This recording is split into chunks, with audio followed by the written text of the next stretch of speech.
Assalamualaikum warahmatullahi wabarakatuh. Jumpa kembali bersama saya Solihin. Dan kembali lagi Pak Satiman ya, hadir kembali bersama saya. Kali ini kami mengangkat kayu bakarnya. Ini kayu jambu-jambu nih para sahabat sensower. Kayunya keras banget.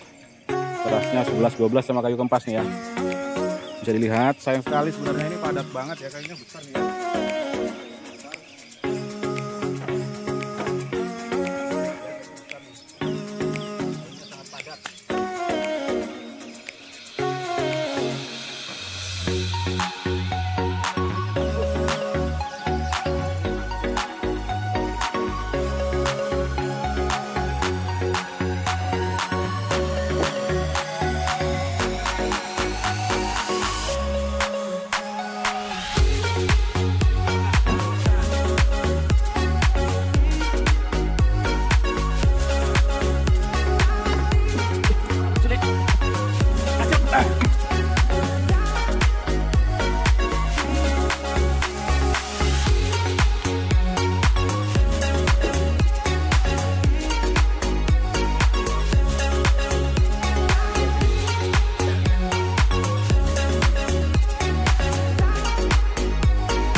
Ini baru dapat sini yang baru dilangsir.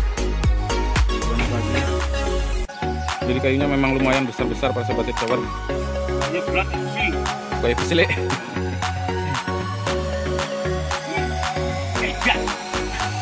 Ini kecil lah, cepat banget dalamnya. Ini ada cuma satu potong. Banget ya, kayunya besar. Ini udah rusak juga deh.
Oke, belum, nggak apa-apa.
Kak.